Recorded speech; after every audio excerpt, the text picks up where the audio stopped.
नमस्कार दोस्तों, आप सब लोगों का एक नई वीडियो में हार्दिक स्वागत है। आज की वीडियो में हम सॉल्व करने वाले हैं नंबर सिस्टम। इसका पार्ट 1 हमने रिलीज़ किया हुआ है, यानी वो अपलोड कर चुके हैं। ये है पार्ट 2। पार्ट 2 में हम 16 प्रश्न शामिल कर रहे हैं और 16 प्रश्न मोस्ट इम्पॉर्टेंट हैं प्रीवियस ईयर एग्ज़ाम्स, यानी कि आरआरबी एनटीपीसी जो भी एग्ज़ाम्स 2016 से लेकर 2021 तक के प्रश्न हैं, और इसमें उन्हीं प्रश्नों को कलेक्शन किया गया है और नंबर सिस्टम के सभी प्रश्न शामिल हैं। तो चलिए वीडियो को स्टार्ट करते हैं। बारी बारी से 16 प्रश्नों को हम सॉल्व करते हैं। आप इस वीडियो को जो है कंप्लीट देखें, क्योंकि इससे ये पता चलेगा किस तरीके से आरआरबी एनटीपीसी के द्वारा पेपर में प्रश्न पूछे जा रहे हैं। तो देखिए, पहला प्रश्न पूछा गया गुणनफल। इस तरीके से यहाँ पर संख्याएँ दी गई हैं। इसमें पूछा गया है इकाई का अंक क्या होगा। तो हमें इकाई का अंक बताना है। तो इकाई का अंक निकालने के लिए जो भी संख्याएँ दी जाती हैं, उसमें इकाई के स्थान पर जो भी संख्या होती है उसे नोट कर लेते हैं। बाकी यहाँ पर चाहे जितनी बड़ी संख्या हो, हमें उससे मतलब नहीं है, केवल 2 अंक तक हमें संख्या को नोट करना है। ठीक है, जैसे ऊपर यहाँ पर 1793 है, तो हमको केवल 93 नोट करना है यहाँ पर। ठीक, यहाँ पर संख्या 5 है और लास्ट में 17 है, 17 नोट करेंगे। और अगली संख्या हमारी 1 है, लास्ट में 91 है, नोट कर लेंगे। ठीक है, देखिए अब जो भी संख्या यहाँ पर ऊपर हैं पावर यानी घात, इसको हम 4 से भाग देंगे। इसको भी 4 से भाग देना है और इसको भी 4 से भाग देना है। जो भी यहाँ पर शेष बचेगा, ठीक है, वो इसकी पावर बना देनी है। तो 4 से जब 93 में लगाएंगे तो 4 दूना 8 लगेगा, 1 बचेगा, 4 तियाँ 12, यानी 2 की पावर यहाँ पर कितनी बन जाएगी, 1। जब आप 4 से 93 को भाग देंगे तो कितना मिलेगा, आप देखिए दूना लगाएंगे, 4 दूना 8 बचेगा, 1 तियाँ, और 4 तियाँ लग जाएगा 12, तो कितना शेष बचेगा, 1 बचा ना। तो यही वाली हम यहाँ पर इसकी घात जो है बना देते हैं, पावर बना देते हैं। ठीक है, अब अगली संख्या जो 5, ध्यान रखना है जब भी आधार इनके बेस पर आधार पर अगर 1 आता है, 5 आए, 6 आए, तो वो संख्या स्वयं ही इकाई के स्थान पर रहती है। चाहे ऊपर संख्या कुछ भी लिखी हो, उससे कोई मतलब नहीं है, पावर कुछ भी हो, तो इकाई के स्थान पर इसका 5 ही आएगा। यहाँ पर 1 है, हम 4 से भाग देंगे, दूना लग जाएगा, फिर दूना, फिर पावर चाहे जितनी हो, यहाँ पर बेस पर 1 लिखा है तो उसकी संख्या 1 ही रहेगी। ध्यान रखिएगा इनका। अब यहाँ पर करेंगे 2 पंचे कितना हो जाएगा, 10 हो जाएगा। अब 10 में इकाई के स्थान पर क्या मिल रहा है, 0, और इधर बचा है 1। इन दोनों के बीच में गुणा करेंगे तो यहाँ पर 0 ही आएगा, चाहे जितनी बड़ी संख्या हो। जैसे हमने लिखा यहाँ 570, अब इसको अगर 0 से गुणा करेंगे तो आंसर हमारा 0 ही रहेगा। तो इससे कोई फ़र्क नहीं पड़ता है, ध्यान रखिएगा यहाँ पर। तो हमारा राइट आंसर निकल के आ जाएगा, इसका इकाई का स्थान क्या है, 0। क्योंकि हमने 2 पंचे 10 जैसे पढ़ा, 10 10 में इकाई के स्थान पे क्या आया, 0, और 0 से 1 में गुणा करेंगे तो आंसर हमारा 0 रहेगा। तो ध्यान रखिएगा, 0 कहीं पर भी गुणा कर रहा है तो उसका आंसर 0 ही हो जाएगा। अगला प्रश्न पूछा गया, यहाँ पर देखिए 19 की घात 100 दी गई है। 19 की घात कितनी है, तो आप बताएंगे 100। इसको 20 से विभाजित करने पर शेष है, तो यानी 20 से इसको विभाजित किया जा रहा है। हमें बताना है इसका शेष फल क्या बचेगा, और शेष फल यहाँ से इसमें से कोई एक राइट आंसर दिया गया है। जब भी इस तरीके से प्रश्न हो तो 20 से 19 में भाग लगाना है। तो देखेंगे नहीं लगेगा, क्योंकि यहाँ पर 1 कम है। भाई अगर एक बार हम लगाना चाहें तो नहीं लगेगा, क्योंकि यहाँ पर 19 यहाँ पे 20 है, तो कितना कम है, तो आप बताएंगे 1 कम है। ठीक है, बाकी जितनी पावर थी ऊपर लगा देंगे, 100 थी, और नीचे 20 था तो 20 लिख देंगे। ये 1 कहाँ से आया, अब 20 से देखो, यहाँ पर 20 से भाग लगाने के लिए यहाँ पर कितना कम है, तो आप देखेंगे कितना कम है, तो 1 कम है तो इसलिए माइनस में लिखा है। अब यहाँ पर हमें देखना है कि इसकी जो पावर है वो अगर सम है और नीचे संख्या अगर माइनस में है नंबर, तो हमारा प्लस बन जाएगा 1। अगर यहाँ पावर विषम है, क्या है पावर, यही नियम यहाँ पे ध्यान रखने हैं आप लोगों को। पावर अगर विषम है और यहाँ माइनस है तो माइनस में 1 हो जाएगा। ऐसा क्यों होता है, थोड़ा सा समझा देते हैं। देखिए माइनस का 1 इंटू माइनस का 1 इंटू माइनस का, ये है विषम संख्या। क्यों है, देखिए यहाँ पर 1 2 3 है ना, तो यहाँ पर पावर 3 लग रही है इसकी। अब जैसे -1 की पावर यहाँ पर 3 है, तो मैंने बताया ना ये विषम संख्या है। जब विषम संख्या है तो इसमें माइनस में ही आएगा, क्योंकि माइनस माइनस आपस में गुणा करके बना लेंगे प्लस, अब प्लस माइनस फिर से गुणा करके माइनस बना लेंगे, इसीलिए माइनस होता है। तो ये बस ध्यान रखना है, अगर विषम है तो माइनस में रखना है, सम है तो प्लस में, तो बस आपका आंसर सॉल्व हो जाएगा। तो यहाँ पर अब रख सकते हैं 1, और नीचे कितना रखा गया है, 20। अब 20 से जब इसको भाग देंगे यानी ऊपर संख्या छोटी, जब छोटी होती वही संख्या शेष कहलाती है। यानी भाग देने वाले से अगर ऊपर छोटी है तो वही संख्या शेष में कन्वर्ट हो जाती है, तो वही शेष हमारी कहलाती है। तो ऑप्शन डी यहाँ पर इसका राइट आंसर हो जाएगा। अगला प्रश्न दिया गया 1 से 60 के बीच सभी सम संख्याओं का योग क्या होगा। देखिए पूछा गया है 1 से 60 के बीच सभी सम संख्याओं का योग क्या होगा। देखिए इसका एक छोटा सा सूत्र है यानी कि फार्मूला है, तो हमें बस उसको ध्यान देना है। ठीक है, तो इसका फार्मूला है n/2, ब्रैकेट में है n/2 और प्लस करना है 1 से। ठीक है, बस हो गया छोटा सा फार्मूला। अब 1 से लेकर 60 तक की संख्याएं हैं। ठीक है, 1 से लेकर कहाँ तक हैं, 60 तक की। अब इसमें हमें सम संख्या का बताना है, जैसे 2 हो गई, 4 हो गई, 6 हो गई, ऐसे करते करते हमारी 60 तक की संख्याएं हैं। तो n बराबर यहाँ पर कितना हम लिखेंगे, तो 60 लिखेंगे। बस इसकी वैल्यू इसमें रख देंगे। n के स्थान पे आपको रखना है 60 रखना है, डिवाइड करना है 2 से, फार्मूले यानी ब्रैकेट के अंदर भी 60 रखना है, 2 से करना है, अब प्लस 1 कर देना है। अब 2 से काटेंगे तो 30 बार लग जाएगा। ठीक है, 2 से काटेंगे 30 बार लगेगा, अब प्लस इसमें 1 कर देंगे 1, तो यहाँ पर हो जाएगा 30 और साइड में हो जाएगा 31 हो जाएगा। जब गुणा करेंगे तो एक 0 आएगा लास्ट में, 3 कम 3 आएगा, 3 3 9 आएगा, यानी 930 इसका राइट आंसर हो जाएगा। ऑप्शन यहाँ पर डी करेक्ट आंसर है। अगला प्रश्न दिया गया 1 से 9 तक की संख्याओं के वर्गों के योगफल की गणना कीजिए। यानी 1 से 9 तक की संख्याएं हैं, इनके वर्गों का योगफल हमें बताना है, यही पूछा गया था। देखिए इसका भी एक छोटा सा सूत्र है। देखो हर चीज़ के फार्मूले होते हैं, तो उन फार्मूले जैसे कुछ फार्मूले होते हैं तो उन्हें तैयार ही करना पड़ता है। तो यहाँ पर फार्मूला है n और n+1 ब्रैकेट में 2n + 1 डिवाइड कर देना है 6 से। बस छोटा सा ये सूत्र है, इसे आप इस अच्छे तरीके से तैयार कर लीजिएगा। n बराबर यहाँ पे संख्या कितनी है, 9, यानी 1 से लेकर संख्याएं कितनी हैं, 9 तक की हैं। तो n बराबर हमारा कितना हो जाएगा, 9 हो जाएगा। बस n के स्थान पर 9 को रख देना है। तो 9 में 1 जोड़ेंगे, 1 यहाँ पर होगा और यहाँ पे 2 गुणे 9 हो जाएगा, प्लस का 1 हो जाएगा, अपॉन में नीचे कितना हो जाएगा, 6। अब ये 3 से कट जाएंगे, 3 दूना 6, ठीक है, और 3 3 9। अब इस तरीके से लिखिए, बाहर रह जाएगा 3 और गुणा यहाँ लगा देंगे, 9 1 कितना हो जाएगा, 10, यहाँ हो जाएगा 9 दूने 18 और 1 हो जाएगा 19। ठीक है, अपॉन में नीचे कितना बचा था, 2, बाकी मैंने काट दिया था। अब 2 से कट जाएगा, यहाँ पर 2 पंचे 10। ठीक है, यहाँ पर हो जाएगा 5 3 15 हो जाएगा और यहाँ बचा था 19 बचा था। ठीक है, जब इन दोनों का यहाँ पर गुणा करेंगे तो हमें मिल जाएगा, यानी इन दोनों का जब गुणा करेंगे तो मिल जाएगा 285। कितना मिल जाएगा, 285। ठीक है, तो गुणा करने पर 285, तो ऑप्शन यहाँ पर इसका बी राइट आंसर हो जाएगा। ध्यान से लगाना, क्योंकि 385 भी लिखा है, 285, जल्दबाजी में हमारा आंसर ये टिक हो सकता है। तो जो भी आंसर आए सावधानी से उनको टिक करना है। अगला प्रश्न पूछा गया था, देखिए वह संख्या जिसके एक और स्वयं के अलावा अन्य गुणनखंड होते हैं क्या कहलाती है। यहाँ पूछा गया है कि एक कोई संख्या है, मान लीजिए, वह संख्या बतानी है। अब यहाँ परिभाषा पूछी गई, सीधी बात हम बताएं, परिभाषा पूछी गई और ये परिभाषा दी गई है किसकी, भाज्य की। तो भाज्य संख्या किसे कहते हैं, जैसे कोई संख्या है और उसके 2 से ज़्यादा गुणनखंड हैं, यानी एक भी गुणनखंड हो और स्वयं से कटती हो, इसके अलावा अन्य 2 से कटती हो, तो वो संख्या क्या कहलाएगी, यही पूछा गया था। वह संख्या जिसके एक और स्वयं के अलावा अन्य गुणनखंड होते हैं तो क्या कहते हैं, उसे भाज्य संख्या कहते हैं। जैसे यहाँ पर 6 हमने लिया, तो 1 से भी कट रही है रूल के हिसाब से, स्वयं से भी कट रही है यानी 6 से भी कट रही है, और इसके अन्य गुणनखंड, तो अन्य गुणनखंड कौन से हो गए, 2 और 3 हो गए। तो इस तरीके से इसको क्या कहते हैं, तो बताएंगे भाज्य।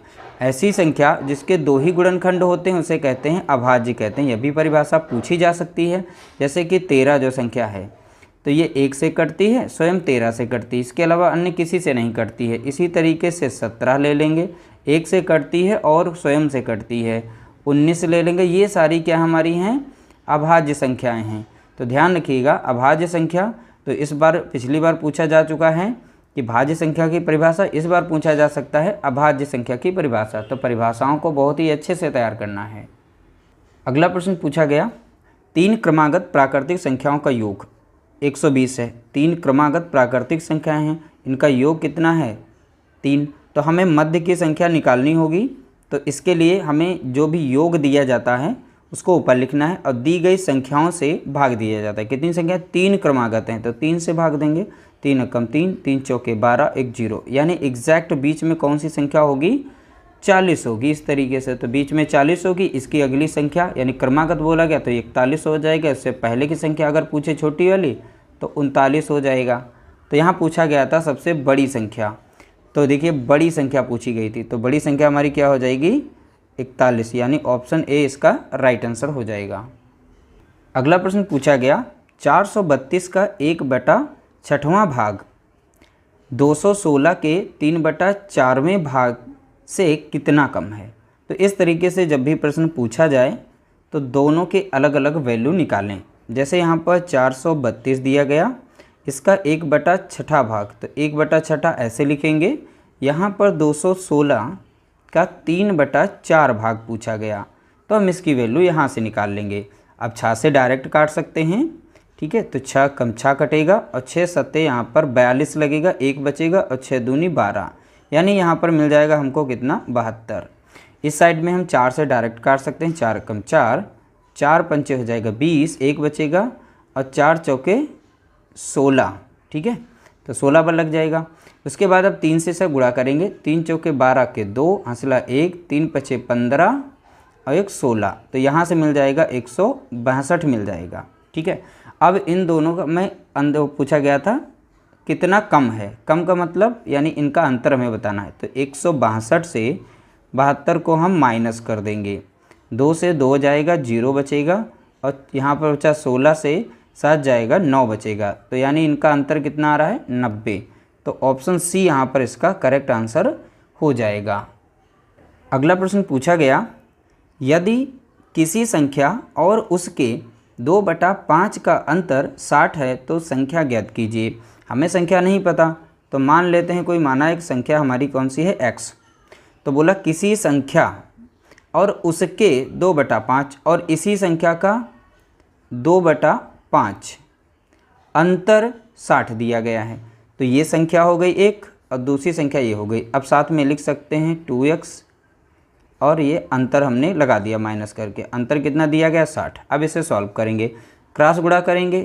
5 कम 5 हो जाएगा, x हो जाएगा। अब इधर का 2x रहेगा और नीचे 5 ही रहेगा, यहाँ पे हो जाएगा 60। अब इधर भाग में है, इधर हो जाएगा गुणे में, और यहाँ से संख्या 5 से माइनस करेंगे 2x को तो कितना बचेगा? 3x बचेगा। अब ये संख्या इधर गुणे में चली जाएगी तो हो जाएगा हमारा कितना? 30 हो जाएगा, यानी यहाँ पर 60 गुणे 5 हो जाएगा। 3 यहाँ पर हमारा गुणे में है यहाँ पर, तो अब हो जाएगा भाग में, तो 60 गुणे 5 और बटे में कितना आ जाएगा? 3। 3 एकम 3 कटेगा, 3 दूना 6 और 20 पंचे कितना हो जाएगा? 100, यानी x बराबर कितना आ जाएगा? 100 आ जाएगा। वो संख्या कौन सी है?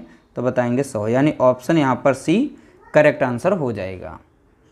अगला प्रश्न पूछा गया संख्या, देखिए यहाँ पर एक बड़ी सी संख्या दी गई, इसमें 8 का स्थानीय मान पूछा गया। स्थानीय मान का कहीं ना कहीं एक प्रश्न पूछा ही जाता है, ठीक है। तो ध्यान रखिए, देख सकते हैं बहुत ही सरल एक स्थानीय मान पूछा गया था।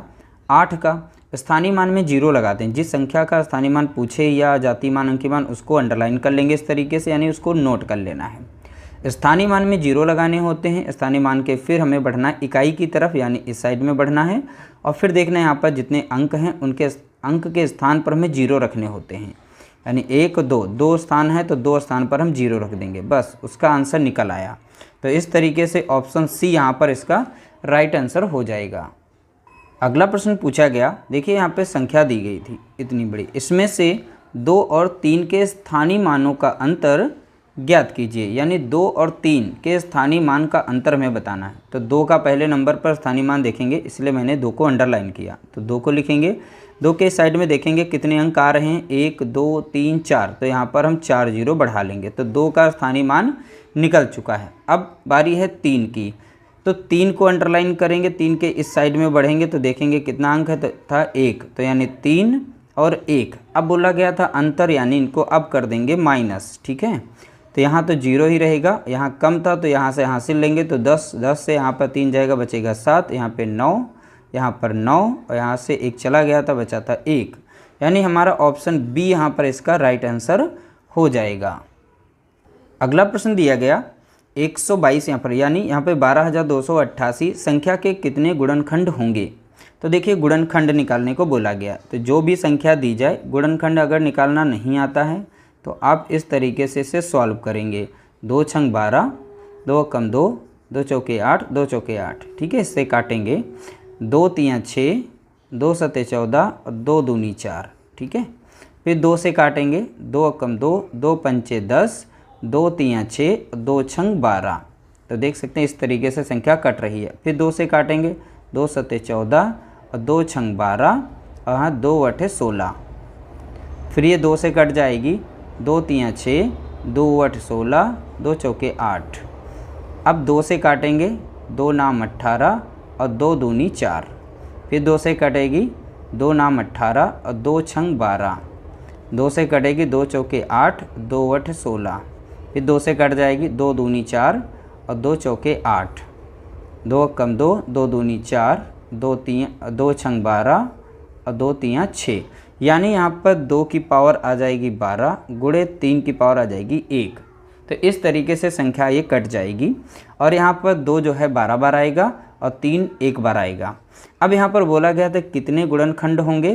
तो देखिए जो भी हमें कुल गुणनखंड बताने होते हैं, जो भी पावर इसकी होती है, पावर में 1 जोड़ लिया जाता है। जैसे 12 है यहाँ पर तो अब पावर लिखेंगे 13, 3 की पावर 1 है तो अब लिखेंगे 2, तो कितना हो जाएगा 13 दूनी 26 हो जाएगा। तो इस तरीके से कुल गुणनखंडों की संख्या इसमें कितनी है, तो आप बताएंगे 26।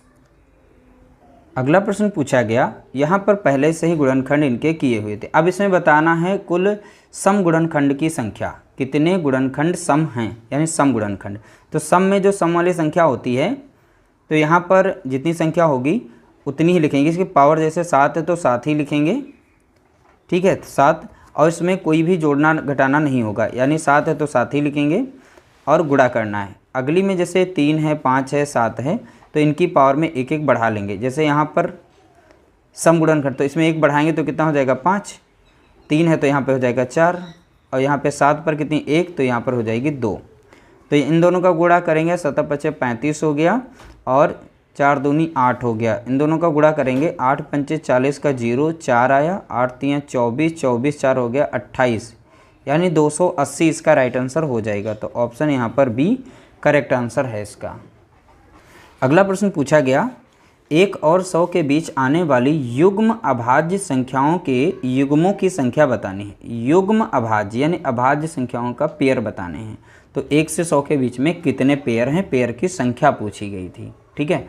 तो पेयर की संख्या हम बता देते हैं। तो पेयर की संख्या यहाँ पर है टोटल 8। अब वो कौन कौन से पेयर हैं वो एक बार हम लिख के आप लोगों को बता देते हैं। जैसे पहला पेयर जो है वो 3,5 है, यानी 3 भी अभाज्य है और यहाँ 5 भी अभाज्य है। अगला पेयर है इसका 5,7, ठीक है। अगला पेयर है इसका 11,3। इन पेयर्स को ध्यान रखिएगा, अगली बार ये पूछा जा सकता है 1 से 50 के बीच में कितने पेयर हैं, तो इसलिए जितने भी पेयर हैं उन्हें अच्छे से तैयार करना है। और 17,19 हो जाएगा एक पेयर, और 29,31 हो जाएगा एक ये पेयर हो जाएगा, ठीक है। 31 के बाद आ जाता है 41 और यहाँ पर 43 यानी 43 हो जाएगा।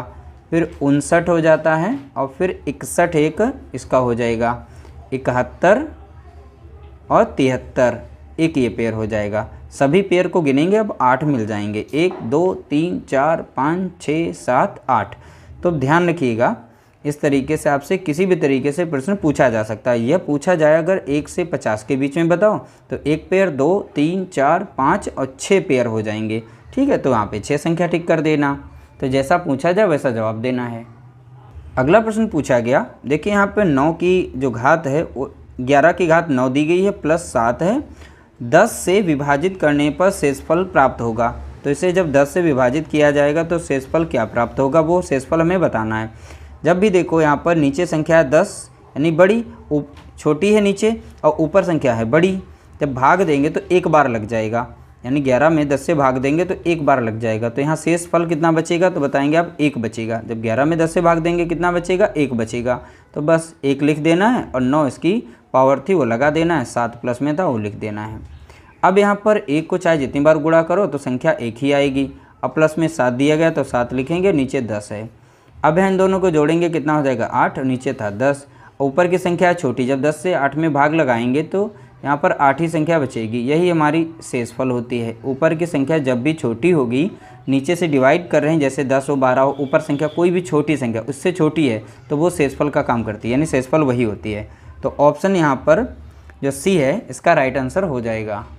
अगला प्रश्न पूछा गया, देखिए यहाँ पर 11 की घात जो है 41 दिए गया है, ठीक है। यह भी प्रश्न पूछा गया, इसलिए हमने इन प्रश्नों को शामिल किया है। और 10 से विभाजित करने पर प्राप्त शेषफल प्राप्त होगा, यानी विभाजित करने पर शेषफल कितना प्राप्त होगा ये बताना है। तो 10 से विभाजित करेंगे, जब भाई 10 से हम 11 में भाग देंगे कितना मिलेगा 1, और इसकी पावर दी गई है 41, अब प्लस किया गया है 3, जैसा कि अभी क्वेश्चन नंबर 24 लगाया, और 10 नीचे लिखेंगे।